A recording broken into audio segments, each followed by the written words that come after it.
ဘာသာမဲများသိလင်ငရဲရောက်ပါသလားဒီလိုပြောလို့မရငရဲရောက်တယ်ဆိုတာအကုသိုလ်လုပ်ရင်တော့ဘုရားဘာသာပဲဖြစ်ဖြစ်ဘာသာမရှိသူပဲဖြစ်ဖြစ်ဘာသာရှိသူပဲဖြစ်ဖြစ်ငရဲရောက်မှာပဲငရဲရောက်တဲ့အကုသိုလ်ရှိရင်တော့ငရဲရောက်မှာငရဲကိုဒီတိုင်းဘယ်သူမှပို့တာမှမဟုတ်တာကိုယ်လိုက်တဲ့ကံပို့တာကိုယ့်ရဲ့စိတ်နေသဘောထားပေါ်မှာမူတည်ပြီးတော့မကောင်းတဲ့အကုသိုလ်ကံလုပ်ရင်ဘာသာရှိသူပဲဖြစ်ဖြစ်ဘာသာမဲ့သူပဲဖြစ်ဖြစ်ဘယ်သူပဲဖြစ်ဖြစ်အကုသိုလ်လုပ်ရင်မကောင်းတဲ့ကံလုပ်လို့ရှိရင်မကောင်းတဲ့ကံအလျောက်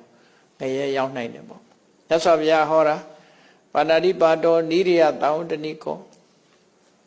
ပါဏာတိပါဒသည်ငရဲ၌ဖြစ်စေနိုင်သည်လို့ဟောတာဖြစ်ရမယ်လို့တော့ဟောတာမဟုတ်ဘူးဖြစ်စေနိုင်တယ်အကြောင်းအကျိုးညီလာရင်ဒီအကုသိုလ်ကငရဲကိုပို့မှသိကြတယ်နော်သို့တော့အခြားအကြောင်းအရာတွေကြောင့်ပို့ချင်မှာပို့ဥမာမဲ့လူတယောက်ဟာဒုစရိုက်လုပ်တယ်ဒုစရိုက်လုပ်ပြီးတော့ဖမ်းခံရတယ်တယောက်ကပတ်စံရှိတယ်တယောက်ကပတ်စံမရှိဘူးပတ်စံရှိတဲ့ကောင်ပတ်စံထုတ်ငွေထိုးပေးတယ်လွတ်သွားတယ်နော်တယောက်ကလူကြီးနဲ့သိလို့လွတ်သွားတယ်ဟိုတယောက်ကငွေလည်းမထိုးနိုင်ဘူးလူကြီးနဲ့လည်းမသိဘူးဆိုမလွတ်ဘူးအဲ့ဒါကိုကြည့်လိုက်မယ်ဆိုလို့ရှိရင်အကုသိုလ်လှုပ်ထားခြင်းတူတူဟိုတယောက်ကဘာလို့လှုပ်ရတာဒီတယောက်ကဘာလို့လှုပ်ရတာဆို condition ချင်းမတူအခြေအနေချင်းကွဲပြားခြားနာတယ်ငွေတတ်နိုင်တာအခြေအနေတစ်ခုလူကြီးနဲ့သိတာအခြေအနေတစ်ခု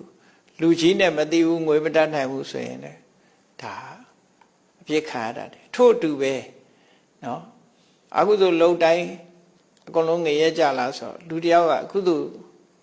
ကံများစွာလှုပ်ထားတဲ့လူတယောက်ဖြစ်မယ်ဆိုရင်သူကလွတ်သွားနိုင်သေးတယ်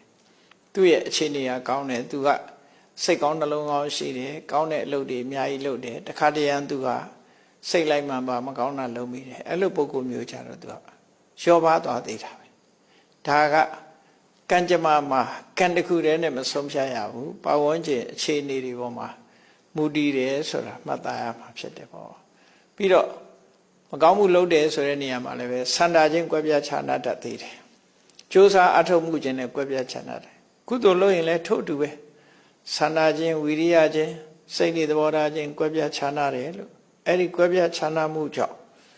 လူတိုင်းဟာကွဲပြားခြားနာတဲ့အနေအထားဖြစ်တယ်လို့သူဆိုရတယ်နော်တေချာပေါက်မပြောရတဲ့အရာမျိုးတွေပေါ့